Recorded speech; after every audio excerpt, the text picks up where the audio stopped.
నమస్కారం ETV news కి స్వాగతం. ముందుగా ముఖ్యాంశాలు. ఆరోగ్యశ్రీ పరిధిలోకి కరోనా చికిత్సను చేర్చిన తెలంగాణ. ప్రస్తుతం ప్రభుత్వ దవాఖానాలకే పరిమితం. దశలవారీగా ప్రైవేట్ ఆసుపత్రులకు విస్తరించే అవకాశం. తెలంగాణలో అందుబాటులోకి రానున్న అగ్రి హబ్. నేడు ప్రారంభించనున్న కేటీఆర్. టీ హబ్ తరహాలో సకల హంగులతో ఏర్పాటు.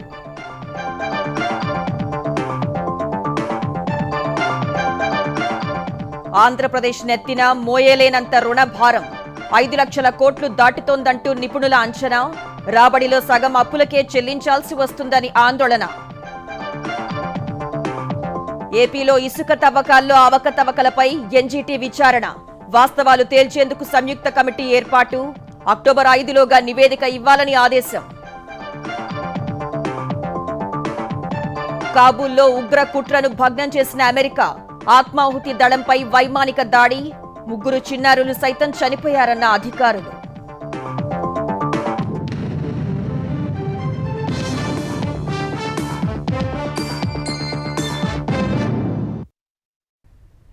కోవిడ్ వైద్యాన్ని ఆరోగ్యశ్రీలో చేరుస్తూ తెలంగాణ ప్రభుత్వం కీలక నిర్ణయం తీసుకుంది.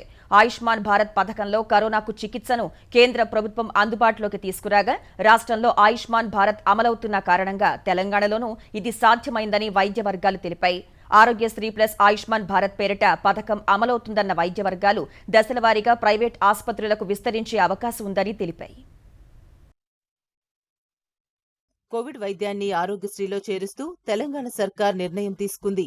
తెలంగాణలో ఇక నుంచి ఆరోగ్యశ్రీ ప్లస్ ఆయుష్మాన్ భారత్ పేరిట ఈ పథకం అమలు కానుంది. కరోనాకు అందించే చికిత్సలను మొత్తంగా 17 రకాలుగా విభజించారు. ఇందులో acute febrile illness, pyrexia of unknown origin, pneumonia ఉన్నాయి. వీటితో పాటు మిగిలిన 14 రకాలకు ప్రభుత్వాసుపత్రుల్లోనే వైద్యం అందిస్తారు. దశలవారీగా ప్రైవేటు దవాఖానాలకు విస్తరించే అవకాశముందని వైద్య వర్గాలు తెలిపాయి. తెలంగాణలో ఆయుష్మాన్ భారత్ రాకతో ప్రజలకు ఉచితంగా అందుబాటులోకొచ్చిన చికిత్సల సంఖ్య 1668కి పెరిగింది. వీటిలో 642 చికిత్సలను ప్రస్తుతానికి ప్రభుత్వ వైద్యంలోనే కొనసాగించాలని నిర్ణయించారు. ఇప్పటి వరకు ఆరోగ్యశ్రీ పరిధిలో కేవలం 50 పడకలున్న ఆసుపత్రులకు అనుమతి లభిస్తోంది. ఆయుష్మాన్ భారత్ చేరికతో ఇక నుంచి 6 పడకలున్న ప్రాథమిక ఆరోగ్య కేంద్రాల్లో, 30 పడకలున్న సామాజిక ఆరోగ్య కేంద్రాల్లోనూ ఈ సేవలు అందుబాటులోకొచ్చేశాయి. మరోవైపు ఆరోగ్యశ్రీ కింద 1026 చికిత్సలు ప్రస్తుతం అమల్లో ఉండగా, ఆరోగ్యశ్రీ ఆయుష్మాన్ భారత్ రెండింటిలో కలిసిన చికిత్సలు 810 ఉన్నాయి. మరో 216 ఆరోగ్యశ్రీ చికిత్సలు ఆయుష్మాన్ భారత్లో లేవు. ఈ చికిత్సలను గతంలో మాదిరిగానే ఇప్పుడు కొనసాగిస్తున్నారు. ఆరోగ్యశ్రీ పరిధిలో 77.10 లక్షల కుటుంబాలు లబ్ధి పొందుతుండగా, ఆయుష్మాన్ భారత్ పథకం పరిధిలోకి కేవలం 24 లక్షల కుటుంబాలు మాత్రమే వస్తాయి. దీన్ని అమలు చేయడం ద్వారా చికిత్సలకయ్యే వ్యయంలో 60% కేంద్రం భరిస్తుంది. మిగిలిన ఖర్చును రాష్ట్ర ప్రభుత్వం భరిస్తుంది. ఆరోగ్యశ్రీలో ఓ కుటుంబానికి ఏడాదికి గరిష్టంగా 2 లక్షలు వర్తిస్తుంది. ఆయుష్మాన్ భారత్లో అన్ని చికిత్సలకు 5 లక్షల రూపాయల వరకు గరిష్ట పరిమితి ఉంటుంది. అయితే ఇప్పటి వరకు ఆరోగ్యశ్రీ పరిధిలోకి రాని 642 చికిత్సలు కొత్తగా అందుబాటులోకొచ్చాయి. తెలంగాణ ప్రజల అవసరాల రీత్యా ఇతర రాష్ట్రాలకు వెళ్లిన సందర్భంలో అక్కడ అనారోగ్య సమస్య ఎదురైతే ఆరోగ్యశ్రీ ప్లస్ ఆయుష్మాన్ భారత్ కార్డు ద్వారా ఉచితంగా చికిత్స పొందవచ్చు. ఇతర రాష్ట్రాల వారు ఇక్కడ చికిత్స చేయించుకోవచ్చు. తమ రోగులకు అయిన వైద్య ఖర్చులను ఆయా రాష్ట్ర ప్రభుత్వాలు చెల్లిస్తాయి. వ్యవసాయం అనుబంధ రంగాల్లో రైతుల సమస్యలకు పరిష్కారాలు చూపే ఆలోచనలను ప్రోత్సహించే ఉద్దేశంతో రూపుదిద్దుకున్న అగ్రిహబ్ ప్రారంభానికి ముస్తాబైంది. రంగారెడ్డి జిల్లా రాజేంద్రనగర్లోని ఆచార్య జయశంకర్ విశ్వవిద్యాలయంలో సకల హంగులతో కొలువు తీరిన అగ్రిహబ్ను మంత్రులు కేటీఆర్, నిరంజన్ రెడ్డి, నాబార్డు చైర్మన్ గోవిందరాజులు నేడు ప్రారంభించనున్నారు. వ్యవసాయంలో ఆవిష్కరణలు, వ్యవస్థాపకత ప్రోత్సహించేందుకు అగ్రిహబ్ దోహదపడనుంది.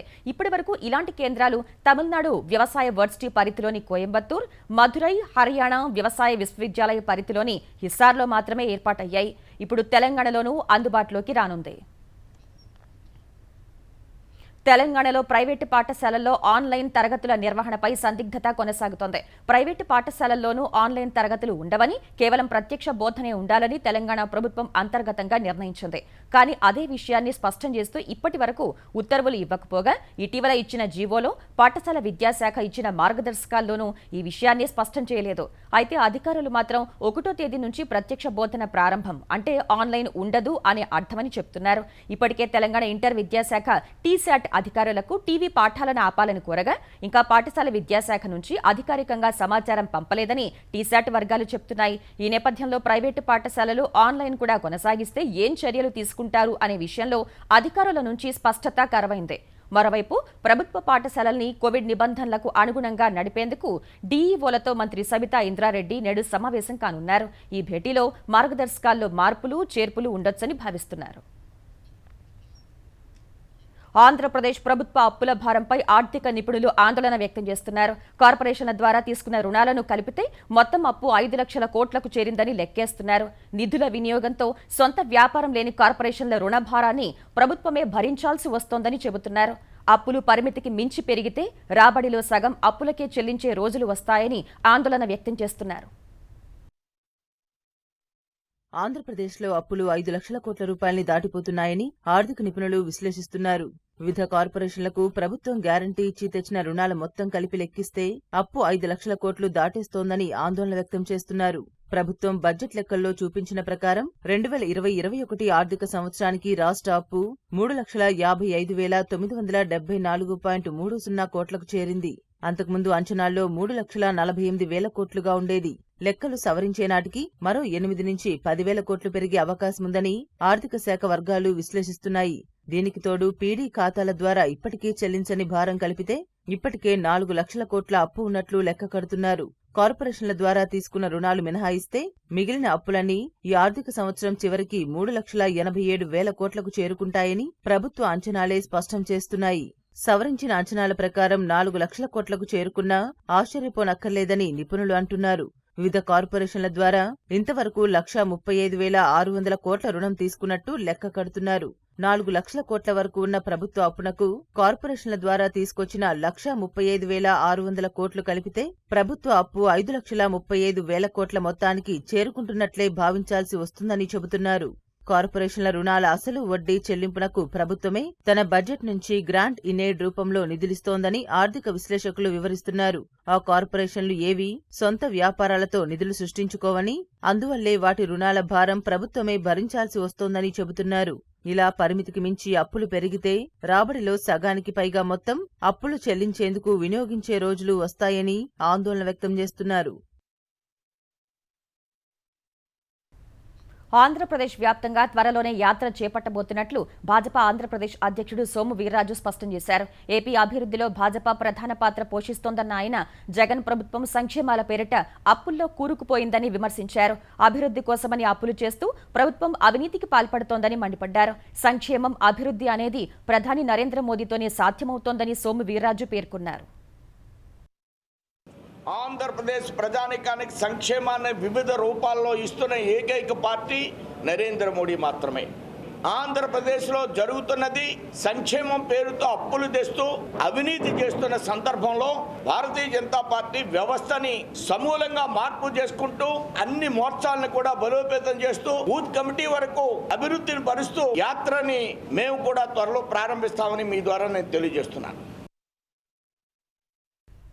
ఆంధ్రప్రదేశ్లో ఇసుక తవ్వకాలు, విక్రయాల బాధ్యతల్ని చూస్తున్న జయప్రకాష్ పవర్ వెంచర్స్ లిమిటెడ్ పై వచ్చిన ఆరోపణల్లో వాస్తవాలను తేల్చేందుకు జాతీయ హరిత ట్రైబ్యునల్ చెన్నై బెంచ్ సంయుక్త కమిటీని ఏర్పాటు చేసింది. అక్టోబర్ 5వ తేదీలోగా దీనిపై నివేదిక సమర్పించాలని కమిటీని ఆదేశించింది.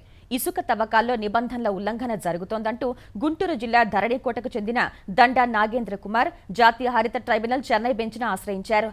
జేపీ పవర్ వెంచర్స్ లిమిటెడ్ అశాస్త్రీయంగా ఇసుక అక్రమ తవ్వకాలను జరుపుతూ పర్యావరణ ఉల్లంఘనలకు పాల్పడుతోందని వ్యాజ్యంలో పేర్కొన్నారు. పిటిషన్ను విచారణకు స్వీకరించిన ఎన్జీటీ చెన్నై బెంచ్ నిజాలు నిగ్గు తేల్చేందుకు కమిటీని ఏర్పాటు చేస్తూ ఉత్తర్వులు వెలువరించింది. కమిటీలో అటవీ, పర్యావరణ మంత్రిత్వ శాఖ, విజయవాడ ప్రాంతీయ కార్యాలయ సీనియర్ అధికారి, రాష్ట్ర స్థాయి పర్యావరణ ప్రభావ అంచనా అథారిటీకి చెందిన సీనియర్ అధికారితో పాటు గనుల శాఖకు చెందిన అధికారి ఉండాలని సూచించింది. అలాగే ఈ కమిటీ పరిశీలన నిమిత్తం వెళ్లిన జిల్లాల్లోని కలెక్టర్లను ఇందులో భాగస్వామిగా చేసుకోవాలని ఆదేశాలు జారీ చేసింది.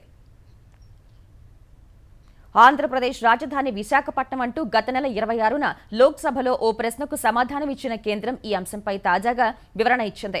లోక్సభలో సమాధానం ద్వారా ఆంధ్రప్రదేశ్ రాజధాని విశాఖ అని చెప్పడం తమ ఉద్దేశం కాదని స్పష్టం చేసింది. పెట్రోల్ ధరల పెరుగుదలతో దేశంపై ప్రభావం గురించి జూలై 26న ఇచ్చిన లిఖితపూర్వక సమాధానంలో వివిధ రాష్ట్రాల్లోని నగరాల్లో విధిస్తున్న పన్నుల్ని ప్రస్తావించారు. రాష్ట్రాల పేర్లు పక్కన రాజధాని లేదా నగరం అని ఉండాల్సిన చోట కేవలం రాజధాని అని మాత్రమే పేర్కొనడం సామాజిక మాధ్యమాల్లో విస్తృతమైంది. విశాఖనే కాకుండా హర్యానాకు అంబాలా, పంజాబ్కు జలంధర్ రాజధానులు అని పేర్కొన్నారు. ఈ 3 అంశాలు చర్చనీయాంశమయ్యాయి. ఈ అంశంపై తప్పు సరిదిద్దుకుంటున్నామంటూ పెట్రోలియం శాఖ ప్రకటన విడుదల చేసింది. సమాధానంలోని 3వ కాలంలో రాజధాని అనే హెడింగ్ కింద ఇచ్చిన నగరాలను కేవలం ఆ రాష్ట్రాల్లోని ప్రధాన నగరాల్లో విధిస్తున్న పన్నుల గురించి చెప్పడానికని మాత్రమే నిర్దేశించామని స్పష్టం చేసింది. అందువల్ల ఆ హెడింగ్ ను కేవలం రాజధాని అని మాత్రమే చదువుకోకుండా రాజధాని లేదా ప్రతిపాదిత నగరంగా పరిగణించాలని కోరుతున్నామంటూ వివరణ ఇచ్చింది. పార్లమెంట్లో ఇచ్చిన సమాధానాన్ని మార్చి లోక్సభ సచివాలయానికి కూడా చెప్పామని స్పష్టం చేసింది. ఆంధ్రప్రదేశ్ రాజధానికి కావాల్సిన అన్ని అర్హతలు విశాఖపట్నానికి ఉన్నాయని పర్యాటక శాఖ మంత్రి అవంతి శ్రీనివాసరావు అన్నారు. పరిపాలనా రాజధానిగా ఉండేందుకు విశాఖకు అన్ని హంగులు ఉన్నాయన్నారు. విశాఖను రాజధానిగా చేసినంత మాత్రాన అమరావతి, కర్నూలు ప్రాంతాలను పట్టించుకోకుండా ఉండే ప్రసక్తే లేదని మంత్రి స్పష్టం చేశారు. ఈ 13 జిల్లాల్లో మనం ఆలోచిస్తే విశాఖ నగరానికి ఎన్నో రకాల అర్హతలు ఉన్నాయి. హైదరాబాద్ వల్లే తెలంగాణ రాష్ట్రానికి 60% ఆదాయం వస్తుంది. మరి చెన్నై కానీ బెంగళూరు వల్లే వాళ్ళు ఎక్కువ ఆదాయం ఆ రాష్ట్రాలకు వస్తుంది. అలాంటి నగరం, అలాంటి నగరాలతో పోటీ పడగల సత్తా ఒక విశాఖపట్నంలో ఉంది. విశాఖ నగరానికి న్యాచురల్ అడ్వాంటేజ్ అలా ఉంది. విశాఖ నగరాన్ని అభివృద్ధి చేస్తామంటే అమరావతి వదిలేస్తాం, కర్నూలు వదిలేస్తాం కాదు, అన్ని ప్రాంతాలను అభివృద్ధి చేయాలనేది మా ఉద్దేశం. తన అసమర్థతను కప్పిపుచ్చుకునేందుకే అమరావతిపై పురపాలక శాఖ మంత్రి బొత్స సత్యనారాయణ అసత్య ప్రచారం చేస్తున్నారని రాజధాని ఐకాస నేతలు విమర్శించారు. మంత్రివర్గ పునః వ్యవస్థీకరణలో చోటు కోసమే బొత్స ఇలాంటి వ్యాఖ్యలు చేస్తున్నారన్న ఐకాస నేతలు మరోమారు ఇలాంటి మాటలు మాట్లాడితే అమరావతిలో తిరగనివ్వబోమని హెచ్చరించారు. అవగాహన లేని బొత్స లాంటి మంత్రుల వల్ల జగన్ ప్రభుత్వం నిండా మునిగిపోయే ప్రమాదం ఉందని ఐకాస కన్వీనర్ పువ్వాడ సుధాకర్ మండిపడ్డారు. రాజధానిని కోల్పోతున్నాం, అభివృద్ధికి దూరం అవుతున్నాం అని బాధతో ఉద్యమం కొనసాగిస్తా ఉంటే ఉద్యమకారులతో చర్చలు జరిపేటువంటి ప్రసక్తే లేదు అనేటువంటి నీ అహంకారం ఎక్కడి నుంచి వచ్చిందని అడుగుతా ఉన్నాం. ఒక మంత్రిగా నీ యొక్క అసమర్థత, నీ యొక్క చేతగానితనాన్ని ఈ ముఖ్యమంత్రి గారు ఎక్కడ గుర్తించి రాబోయేటువంటి పునర్వ్యవస్థీకరణలో ఎక్కడ చోటు దక్కదో అనేటువంటి భయంతో చేసేటువంటి కామెంట్లు. ఆఫ్ఘనిస్తాన్లో మరో మారణ హోమం త్రుటిలో తప్పింది. గత గురువారం కాబుల్ విమానాశ్రయం వద్ద జరిగిన ఆత్మాహుతి దాడిని మరువక ముందే మరోసారి అదే తరహా దాడికి ఉగ్రవాదులు కుట్ర పన్నారు. అయితే ఉగ్ర కుట్రను ముందే పసిగట్టిన అమెరికా డ్రోన్ దాడితో ముష్కరుల్ని మట్టుపెట్టి ఉగ్ర కుట్రను భగ్నం చేసింది. ఈ దాడిలో 3 చిన్నారులు సైతం ప్రాణాలు కోల్పోయారు. ఆఫ్ఘనిస్తాన్ రాజధాని కాబూల్లో మరో మారణ హోమం త్రుటిలో తప్పింది. హమీద్ కర్జాయ్ అంతర్జాతీయ విమానాశ్రయం వద్ద పేలుళ్లకు ఉగ్రవాదులు పన్నిన కుట్రను ఆదివారం అమెరికా భగ్నం చేసింది. దాడి చేసేందుకు దూసుకొస్తున్న ఆత్మాహుతి దళ సభ్యులను ముందే మట్టుబెట్టింది. కాబూల్ విమానాశ్రయం వద్ద గురువారం ఆత్మాహుతి దాడికి పాల్పడిన ఐఎస్ఐఎస్కే ఉగ్ర సంస్థ ఆదివారం మరోసారి అలాంటి దాడికి యత్నించిందన్న అమెరికా అధికారులు పేలుళ్లకు పాల్పడేందుకు ఓ వాహనంలో ముష్కర్లు దూసుకురావడాన్ని ముందే గమనించి డ్రోన్ దాడి ద్వారా వారిని మట్టుబెట్టినట్లు తెలిపారు. డ్రోన్ దాడి అనంతరం భారీ పేలుళ్లు చోటు చేసుకున్నాయన్న అధికారులు ఈ పేలుళ్లు వాహనం నిండా పేలుడు పదార్థాలున్నట్లు తెలియజేస్తున్నాయని వివరించారు. తాలిబన్లు కూడా ఈ వైమానిక దాడిని ధృవీకరించారు. ఈ ఘటనలో 3 చిన్నారులు ప్రాణాలు కోల్పోయినట్లు ఆఫ్ఘాన్ అధికారులు వెల్లడించారు. విమానాశ్రయానికి సమీపంలో ఉన్న కుంజా బుగ్రా ప్రాంతంలో రాకెట్ దాడి జరగడం, అందులో ఓ చిన్నారి ప్రాణాలు కోల్పోవడం కూడా ఆదివారం కలకలం సృష్టించింది.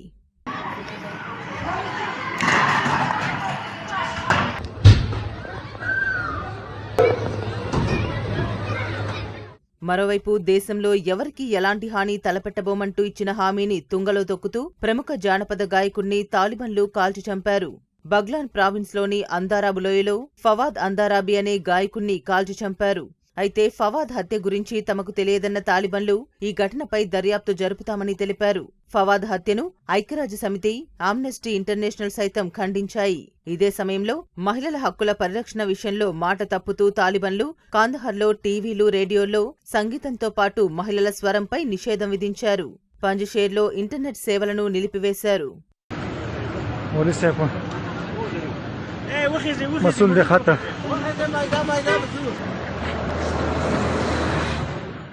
అటు ఆఫ్ఘన్ నుంచి ఇప్పటి వరకు 5,500 మంది అమెరికన్ పౌరులను అగ్రరాజ్యం సురక్షితంగా స్వదేశానికి తరలించింది. ఆదివారం మరో 50 మందిని తరలించామన్న అమెరికా మరో 250 మంది అమెరికన్లు ఆఫ్ఘన్లో ఉన్నట్లు తెలిపింది. కాబూల్ విమానాశ్రయం నుంచి అమెరికా వెళ్లిపోయిన తర్వాత విమానాశ్రయాన్ని ఆధీనంలోకి తీసుకుంటామన్న తాలిబన్లు త్వరలోనే పూర్తిస్థాయి కేబినెట్ను ప్రకటిస్తామన్నారు.